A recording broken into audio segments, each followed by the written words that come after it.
Minha esposa me disse que seus pais estavam à beira da morte. Ela saiu em disparada, alegando que precisava levar medicamentos de emergência para eles. Em um gesto que agora me parece patético, decidi fazer uma surpresa. Preparei um verdadeiro banquete e fui até lá, sem aviso prévio, acreditando ser o herói da família. Mas quando entrei naquela casa em silêncio, o que vi quase me fez perder os sentidos. O que descobri naquele dia não foi uma cena de cuidado familiar, não havia amor, nem vestígio de preocupação. Foi algo tão distorcido, tão meticulosamente calculado que, até agora, meses depois, ainda me custa processar que alguém possa ser tão cruel com a pessoa com quem divide a vida. Meu nome é Matheus Ferreira, tenho 48 anos, e até aquela tarde, eu jurava que conhecia minha esposa. Acreditava que, após 15 anos de casamento, você decifra cada gesto, cada pequena mentira e cada grande verdade do outro. Eu estava errado. Terrivelmente errado. Naquela manhã, Aurora entrou na cozinha segurando o celular, com um rosto pálido como cera. Matheus, meus pais estão muito mal, disse ela, a voz trêmula, quase um sussurro. Mamãe acabou de ligar. O papai está ardendo em febre e ela mal consegue se mexer de tanta dor. Eles precisam dos remédios agora, não posso esperar nem mais um minuto. Eu a observei preparar a bolsa com um desespero que parecia genuíno. Ela jogava os pertences de qualquer jeito. O celular, a carteira, as chaves do carro. Suas mãos tremiam, ela parecia em choque. Senti aquela pontada no peito, aquela angústia que sentimos quando vemos quem amamos sofrer. Vá tranquila, meu amor, eu disse. Eu cuido de tudo por aqui. Por favor, me avise assim que chegar lá. Ela assentiu, me deu um beijo rápido e gélido no rosto e saiu correndo. Ouvi o motor do carro roncando e o som dos pneus se afastando pela rua. Fiquei ali, na cozinha vazia, com meu cafezinho pela metade, pensando em Dona Amélia e seu Paulo. Boas pessoas, sempre gentis. A ideia de que estivessem sofrendo me corroía. 2 horas se passaram. Tentei me concentrar no home office, respondendo e-mails e revisando relatórios, mas minha mente voltava para eles. 2 idosos doentes, sozinhos com a Aurora. Foi então que tive a ideia, uma ideia que, naquele momento, me pareceu o ápice da generosidade. Como fui ingênuo! Vou preparar um almoço especial, pensei. Comida caseira, daquela que conforta a alma quando o corpo está fraco. Levantei-me com entusiasmo.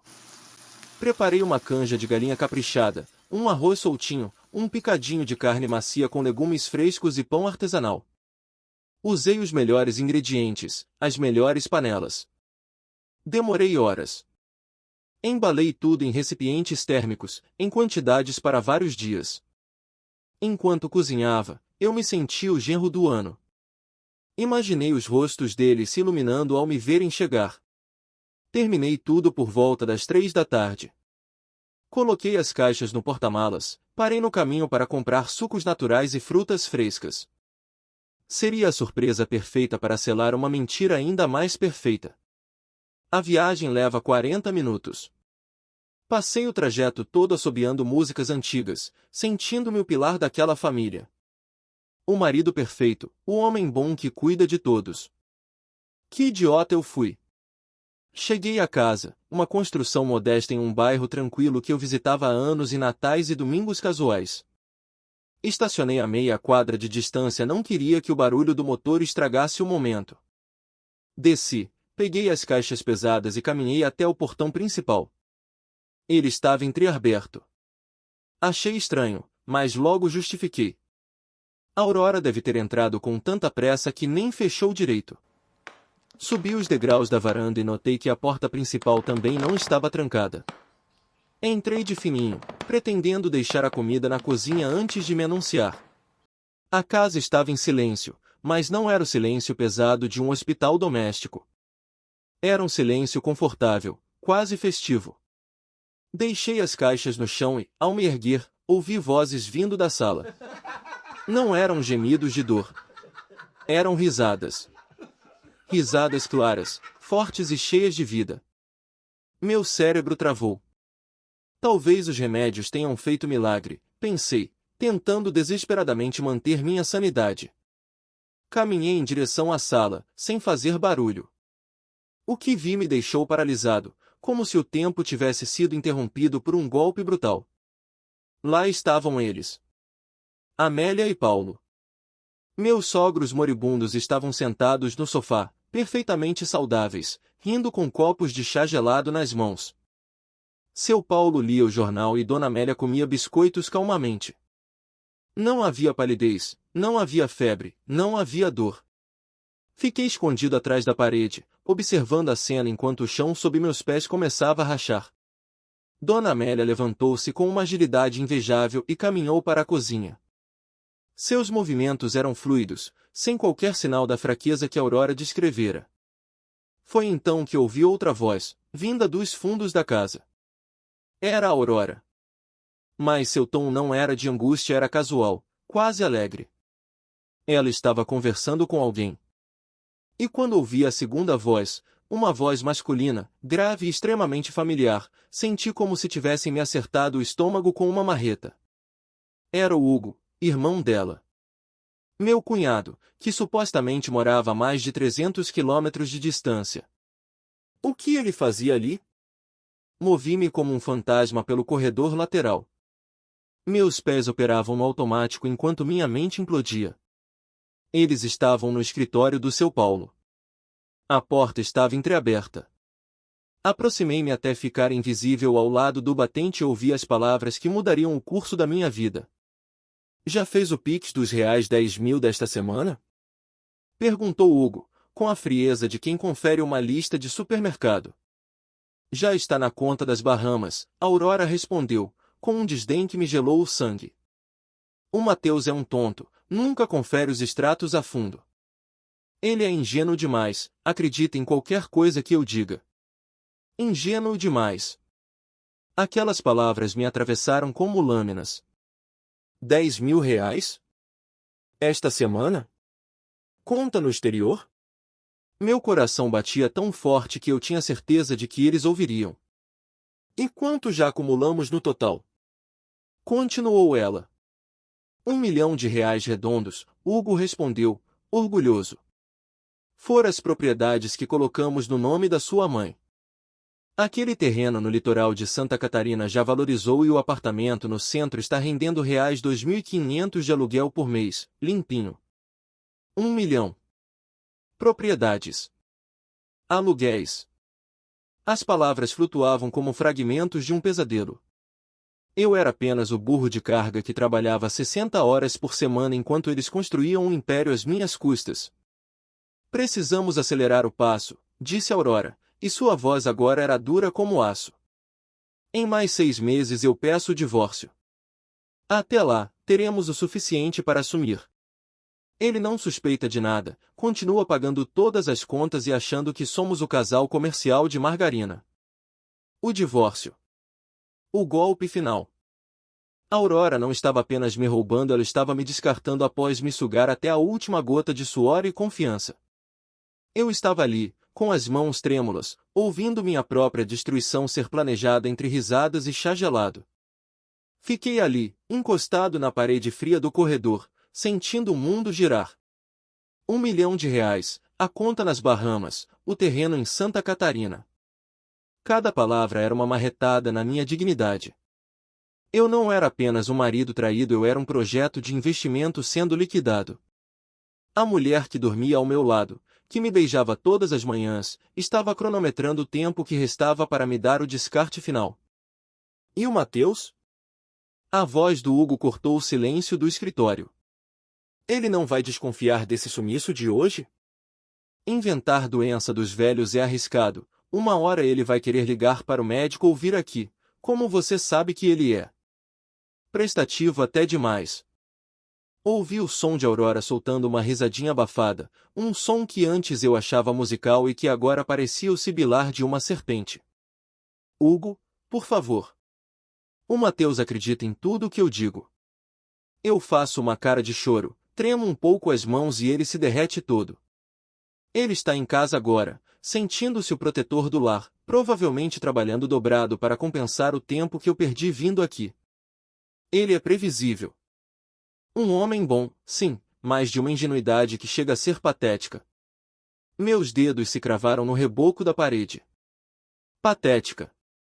Eu queria invadir aquele quarto, gritar, jogar as verdades na cara deles. Mas um instinto de sobrevivência, algo que eu nem sabia que possuía, me manteve imóvel. Se eu entrasse agora, eu seria apenas um homem traído em desvantagem.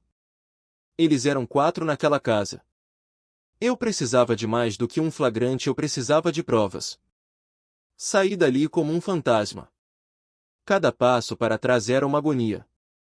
Recuperei as caixas de comida que deixará no hall, a canja de galinha que fiz com tanto carinho agora parecia um lixo fétido. Saí pela porta principal, fechei-a com a mesma leveza com que entrei e caminhei até o carro. Entrei, fechei a porta e, pela primeira vez em décadas, eu não sabia para onde ir. Meus sogros, aquelas pessoas que eu chamava de pai e mãe, estavam na sala sendo cúmplices do roubo do meu futuro. O portão entreaberto não era pressa, era o desleixo de quem se sente intocável. Liguei o motor e dirigi mecanicamente. Não voltei para casa. Estacionei em um posto de gasolina qualquer e peguei meu celular. Minhas mãos, desta vez, tremiam de verdade. Abri o aplicativo do banco. Eu sempre confiei na Aurora para cuidar das contas da casa. Ela era formada em administração, dizia que gostava de ter tudo sob controle. O controle, agora eu sabia, era para garantir que eu não visse o ralo por onde meu suor escorria. Comecei a puxar os extratos dos últimos meses. Transferências pequenas, de R$500, R$1.000, camufladas como supermercado, reformas, mimos para os pais.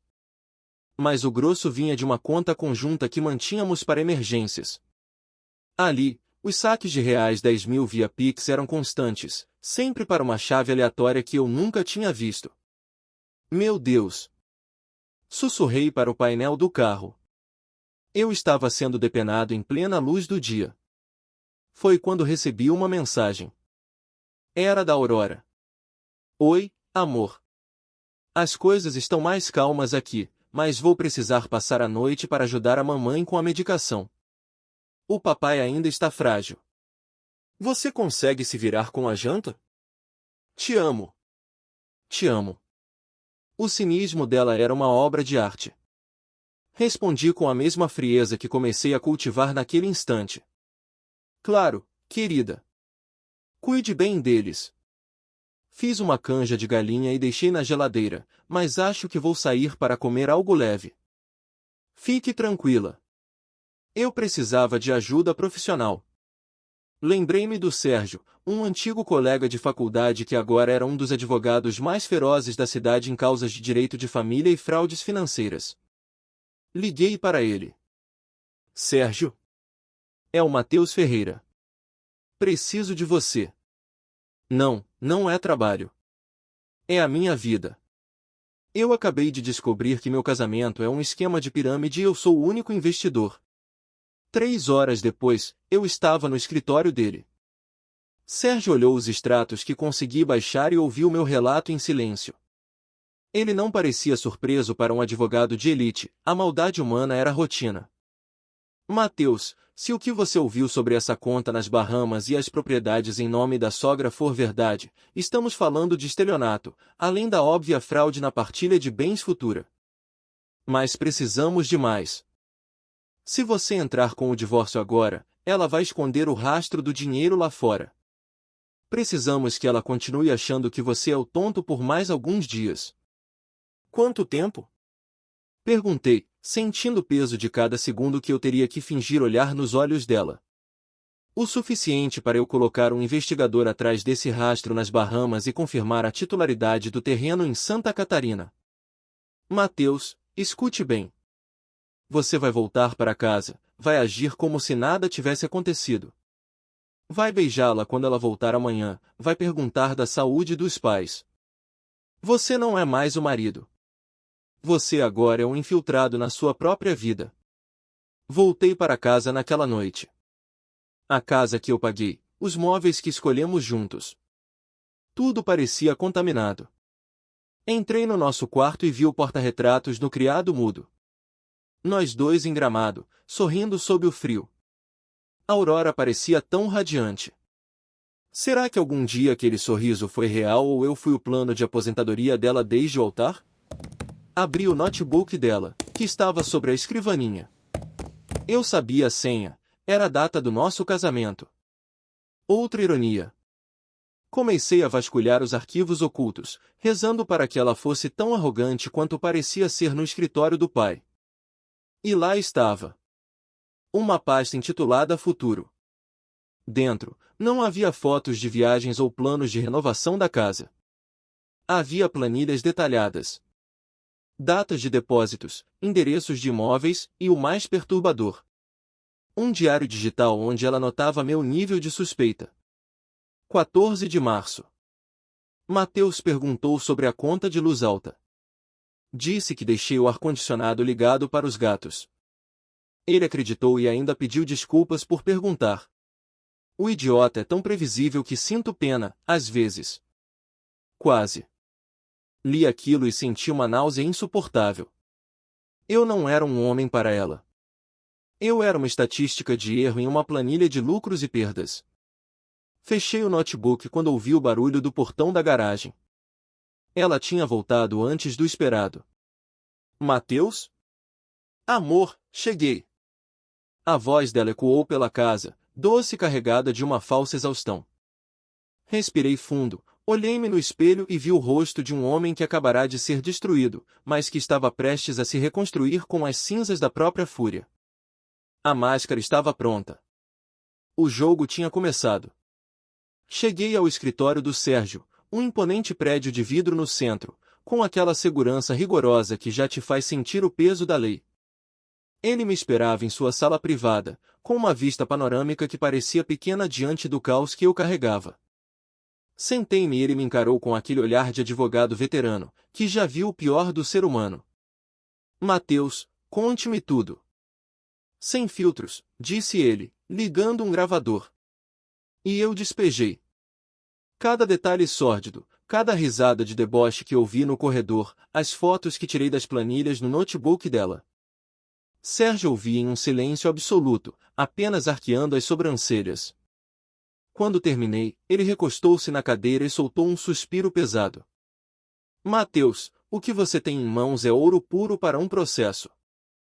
É um caso clássico de fraude patrimonial, estelionato sentimental e ocultação de bens. Isso vai muito além de um divórcio litigioso. Estamos falando de crimes que podem levar sua esposa e o irmão dela para a delegacia. Ele se inclinou para a frente, fixando os olhos nos meus. Mas preciso da sua honestidade. Você quer apenas o que é seu ou quer ver o mundo deles cair? A pergunta ecoou. A raiva ainda queimava, mas o instinto de sobrevivência falava mais alto. Eu quero justiça, Sérgio. Quero meu patrimônio intacto e quero que ela sinta o peso das consequências. Não vou ser o burro de carga que financia a fuga deles. Quero sair disso com minha dignidade recuperada. Sérgio assentiu com satisfação. Ótimo. Para isso, vamos jogar xadrez. Primeiro. Nada de confronto. Se você explodir agora, ela limpa as contas e some. Segundo. Vamos secar a fonte. Amanhã, você vai ao banco. Não fale da Aurora. Diga que seu sistema de home office foi invadido, que você suspeita de um malware ou de um golpe do Pix de alto nível. O banco vai travar tudo para a auditoria. Isso para o fluxo de dinheiro sem dar na cara que você sabe da traição dela. Ele traçou o plano com precisão cirúrgica. Contratamos o Cristiano, um detetive particular especializado em fraudes financeiras. Sérgio já começou a redigir a petição de divórcio com pedido de liminar para bloqueio de bens. Ela acha que tem 6 meses, Mateus. Vamos dar o bote em 2 semanas. Você aguenta fingir por 14 dias? Eu vou ser o melhor ator que essa família já viu, respondi, sentindo o aço se formar na minha coluna vertebral. Saí de lá com o mapa da mina, mas o coração pesado. Voltar para casa era como entrar em um cenário contaminado. Cada móvel, cada quadro na parede parecia gritar a mentira que eu vivia. Naquela noite, aproveitei que Aurora tomava um banho demorado e fui ao closet. No fundo de uma prateleira, escondido dentro de uma caixa de sapatos de grife, encontrei o kit traição. Recibos de joias caríssimas, contratos de gaveta e um segundo celular. Tentei a senha. A data do nosso casamento não funcionou. Tentei a dela, nada. Quando digitei a data de nascimento do Hugo, o aparelho desbloqueou. Meu estômago revirou. As mensagens no WhatsApp eram um soco. Eles me chamavam de caixa eletrônico ambulante, riam da minha cara de tonto quando eu fazia massagem nela porque ela fingia estar cansada. Hugo dava instruções de como me manipular. Diz que o ama, faz o prato preferido dele. Homens como Mateus são movidos a ego e carinho básico. Mantém o gado no pasto enquanto a gente constrói o curral novo. Tirei foto de tudo. Cada print era um prego no caixão daquele casamento. Na manhã seguinte, a máscara de Aurora estava impecável. Ai, Mateus, que noite difícil. Ela bocejou, fingindo exaustão após a noite cuidando dos pais. Mas o remédio finalmente fez efeito. O papai é um guerreiro. Fico feliz, meu amor, respondi, servindo o café dela com uma mão que não tremia por puro ódio. Você é um anjo por cuidar tanto deles. Fiz um café especial para você. Logo depois, fui ao banco. Marcelo, o gerente que me atendia há 10 anos, agiu rápido. Entendido, Mateus. Vou colocar uma trava de segurança total. Transferências acima de R$500 agora exigirão reconhecimento facial e o seu toque em físico. Se ela tentar fazer um Pix de R$10.000, o sistema vai travar e me avisar na hora. Nos dias seguintes, os relatórios do Cristiano chegavam. Fotos dela e do Hugo em cartórios de luxo, visitando o terreno em Santa Catarina, rindo em restaurantes onde uma garrafa de vinho custava o salário de um operário. O investimento deles estava crescendo com o meu suor. No 10º dia, a primeira rachadura na confiança dela apareceu. Mateus, que estranho. Tentei pagar uma compra no cartão e deu transação não autorizada. Esse banco deve estar com o sistema instável de novo, que absurdo. Ela reclamou, visivelmente irritada. É aquela atualização de segurança que te falei, querida. Por causa das fraudes, o Banco Central endureceu as regras. Amanhã deve normalizar, menti, sem desviar os olhos do jornal. Ela estreitou os olhos, desconfiada por um segundo, mas sua arrogância era maior que sua percepção. Esse país não funciona mesmo, resmungou, voltando para o celular secreto. Na sexta-feira da segunda semana, o dossiê estava completo. Sérgio tinha tudo. Provas de estelionato, as contas das Bahamas rastreadas pelo IP do e-mail dela e o registro dos imóveis em nome dos sogros. O bote seria no sábado. Eu queria o elenco completo. Mandei a mensagem no grupo. Pessoal, amanhã tem churrasco aqui em casa. Vamos comemorar a melhora do seu Paulo. Hugo, cara, faz tempo que não te vejo, apareça também. Aurora respondeu com coraçõezinhos. Que ideia linda, vida. Estaremos todos aí. O sábado amanheceu com aquele sol forte, típico de churrasco brasileiro. O cheiro da picanha na brasa subia, mas para mim, cheirava a acerto de contas. Eu estava em uma calma glacial, a calma de quem já morreu por dentro e renasceu apenas para ver a justiça ser feita. Às 11 da manhã, eles chegaram. Seu Paulo e Dona Amélia, os moribundos, entraram radiantes. Hugo vinha logo atrás, com aquele sorriso cínico de quem já se sentia dono da metade da minha vida. E Aurora, minha esposa, caminhava ao meu lado como se fosse a rainha do lar. Eles não sabiam que a mesa não estava posta para o almoço, mas para um julgamento. O espetáculo ia começar. O sol de sábado brilhava forte, mas o ar na varanda estava carregado. Servia as bebidas com uma precisão cirúrgica. Cerveja gelada para o Hugo, suco natural para Dona Amélia e seu Paulo, e um vinho branco para a Aurora. Conversamos sobre banalidades por 20 minutos, o trânsito, o clima, a milagrosa recuperação dos meus sogros. Eu os observava como um predador observa presas que ainda não perceberam a armadilha. Finalmente, bati com a faca em um copo de cristal. O som agudo cortou as risadas. Pessoal, antes de servirmos a picanha, eu gostaria de fazer um brinde especial, comecei, levantando-me com uma calma que eu nunca soube que possuía. Todos se calaram, voltando seus sorrisos falsos para mim. Gostaria de brindar a família, a lealdade e, principalmente, a incrível capacidade de planejamento estratégico da minha esposa e do meu cunhado. O sorriso da Aurora não desapareceu de imediato, mas congelou. Do que você está falando, Mateus?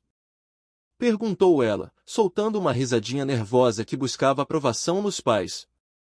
Estou falando da conta secreta nas Bahamas. Do terreno em Santa Catarina que vocês compraram com o meu suor. Do apartamento no centro que já está rendendo aluguel sem eu saber.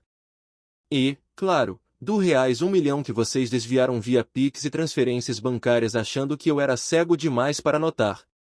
O silêncio que se seguiu foi absoluto, interrompido apenas pelo estalar da gordura na brasa. A cor fugiu do rosto de Dona Amélia, ela parecia ter envelhecido 10 anos em 10 segundos. Hugo tentou se levantar com um ar de indignação ensaiada, mas eu apontei a faca de churrasco na direção dele, não como uma ameaça física, mas como um comando. Sente-se, Hugo. Aproveite o conforto desta cadeira, porque as próximas que você vai usar não terão estofado. O Sérgio, meu advogado, e 2 oficiais de justiça estão parados no portão agora. Eles entrarão em exatamente 5 minutos para entregar as intimações e os mandados de busca. Mateus, você enlouqueceu? Aurora gritou, levantando-se e tentando sua última cartada de manipulação, com os olhos já lacrimejando sob comando. Do que você está nos acusando? Isso é um delírio, um absurdo. Como você pode ser tão baixo? Sem dizer uma única palavra, peguei meu celular e dei play na gravação que fiz naquela tarde na casa dos pais dela. A voz de Aurora, clara, fria e desdenhosa, preencheu a varanda. É tão fácil manipulá-lo. Ele trabalha como um burro de carga enquanto a gente constrói nosso futuro. Em 6 meses eu peço o divórcio e sumimos. Aurora desabou na cadeira como se tivesse levado um tiro. Seu Paulo começou a gaguejar desculpas desconexas, alegando que não sabia de tudo. Hugo, o estrategista de botequim, percebeu que a casa tinha caído, mas tentou manter a postura arrogante. Você não tem provas legais disso, Mateus, rosnou ele. Gravações sem autorização em ambiente privado não servem de nada no tribunal. Ah, Hugo, você sempre foi medíocre, interrompi, com um desprezo que me deu prazer. Eu tenho muito mais que gravações. Tenho os extratos auditados, os contratos de gaveta que a Aurora foi descuidado o suficiente para deixar no notebook, as fotos do detetive nos cartórios e o rastreamento do IP que prova que ela gerenciava a conta nas Bahamas daqui de dentro. O Ministério Público vai adorar saber como vocês lavaram esse dinheiro usando os nomes de 2 idosos. Isso é crime federal. Dona Amélia começou a soluçar.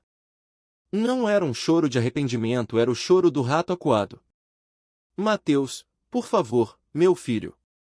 Somos família. Começou ela, tentando segurar minha mão. Não, eu disse, e minha voz soou gélida até para mim.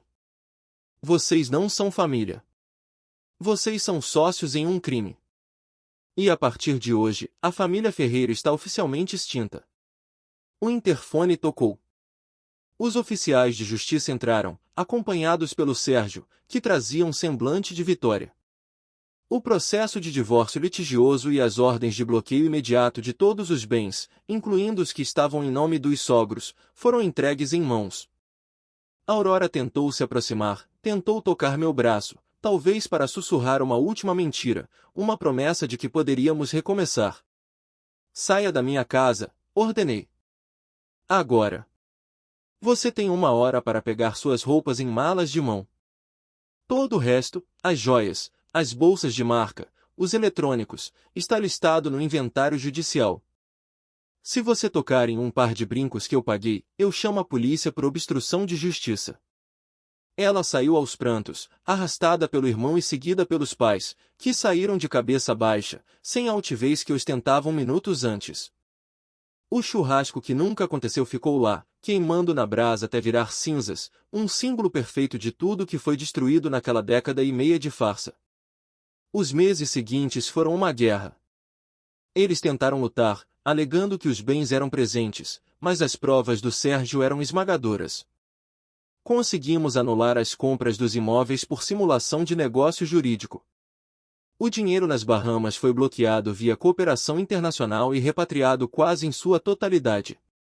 Aurora e Hugo foram indiciados por estelionato, falsidade ideológica e apropriação indébita. Mas eu não ganhei apenas o dinheiro de volta. Eu ganhei o direito de respirar de novo. Hoje, sento-me na varanda do meu novo apartamento. É menor que a casa antiga, sim, mas as paredes são limpas de mentiras. Tânia, minha companheira, traz 2 cafés. Ela é advogada, conhece o peso das palavras e o valor inegociável da verdade. Não há senhas escondidas entre nós, não há contas secretas, não há manipulação disfarçada de canja de galinha. Às vezes, o silêncio da tarde traz a lembrança daquele corredor escuro, onde ouvi que eu era um tonto ingênuo. E eu sorrio. Sorrio porque aquele Mateus, aquele burro de carga cego, morreu naquele dia. O homem que restou é alguém muito mais forte, alguém que não se deixa usar, alguém que finalmente conhece o próprio valor.